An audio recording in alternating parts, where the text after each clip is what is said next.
بله تماشافان هجال سر مجارا سربازبردانا گرتین سیاسی نخاسم عبدالرحمن آپو و بریز احمد رمی ممیوانداریا مامستا احمد محمد اسماعیل بربرس رفبر یه پولیت بیرویا پارتیا دموکراتا کردستان سوریه کریه دمباش مامستا محمد دمباش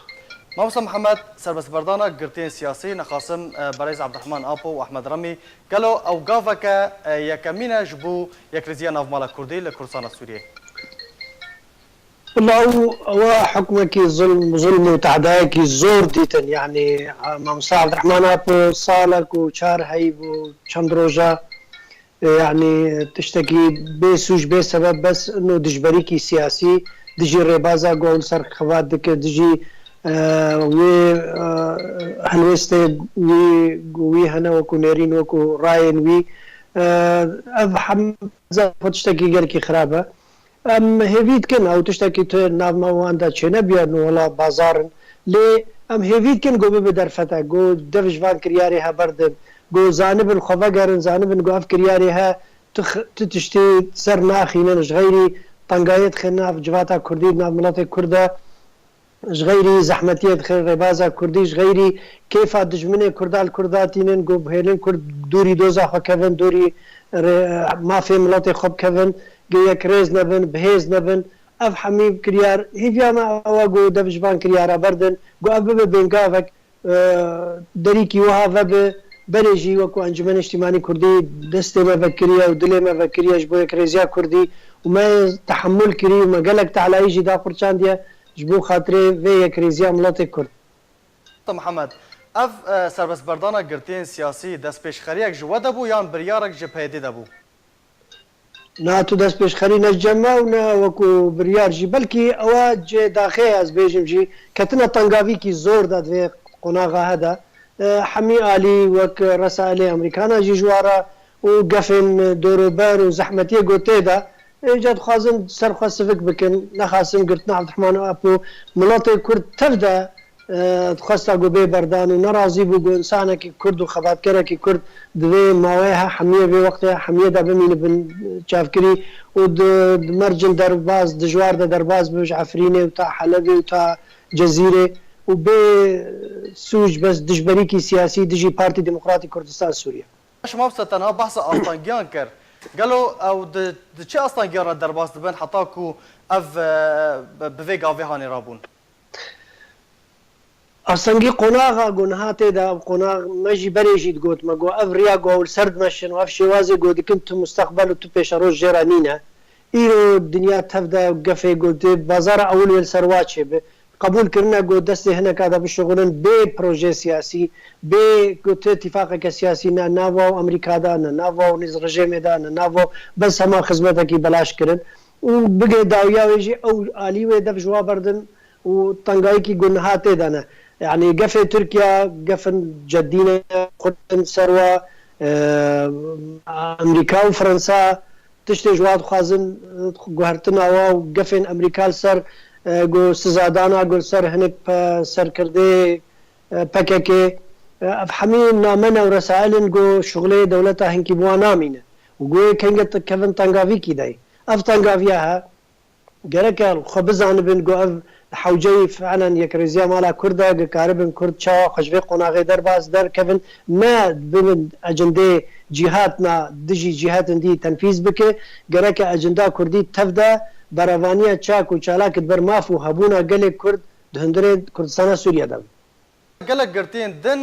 چه سياسي بن چه چالاك وابن د زندان پیدا دهنه قالوا اگر هيا پشتي ويغا ويكو ايرو بيرابونه اگر هيا اوجي سربست ورن بردان حست كان يعني بب درفتك مشترجي قوت بب دريكي قو دفش باكر ياري هبردن چه كسيش بو رأي هاتنا قرتن بدهان كوادري بارتي ديمقراطي كردستان سوريا ويا انجم كردي حتى انا هاجي زنداننا انا وبيسر وشونا وشارنيفسا حتى هناك جوانا ديارة افحمي ام حست كان قو دريك بب قو اف كرياريها وش غيري فانجي او كريارين ديجي قرتنا اوفيسين انجمنا اجتماعي كردي زیادی 52 فیس انجمن اجتماعی کردی و پارتی دموکراتی کردستان سوریا باشتی هاتنا گرتن ایرو و افضلاتی ها چاونری گو فکر و من خواستی امنا کوکی که درست بکش بو فکرنا ما حس کرد گو سمان پیدا ببن مناخات پیدا ببن گو اف دبج و کریاری تندو تنگاوی بردن و زحمتی جناب جواتا کردی هلینن و تنگاویا هلینن هاو بفكرن بيك آلي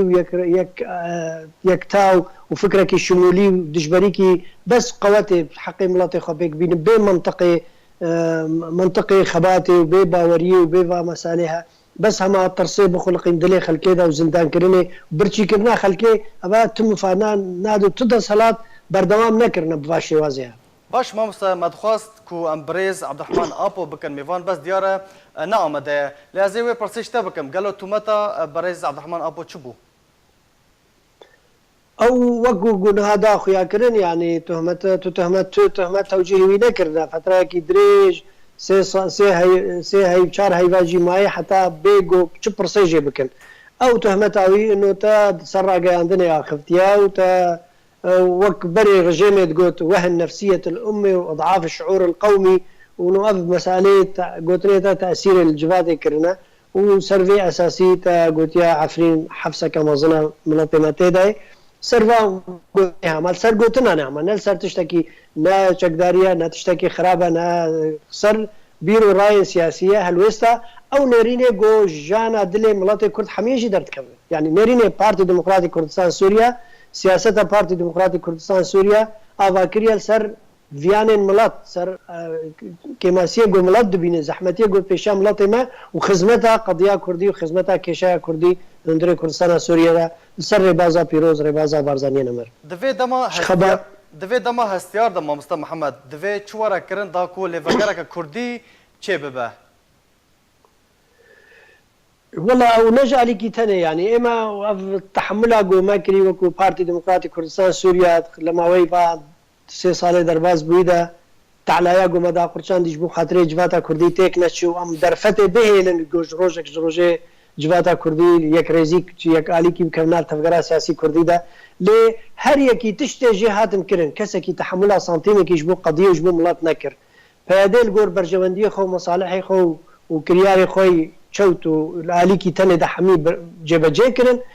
احزاب ديجي ايجو كاري تاثير الانجمن الاجتماعي كردي بك ضعيف بك والاواز بك حريه كي قناغه كده خرابي كرنا انا جا اوجد بيجن وام حس كان جو تفدجي جو يكريزيا كردي بز خذا غريابن جزانبن يكريزيا كردي او هيزا هري خرطه او بزاوا سركايا جو مقاربن في ما في مناطق خبينن جبجي بكن نخاسم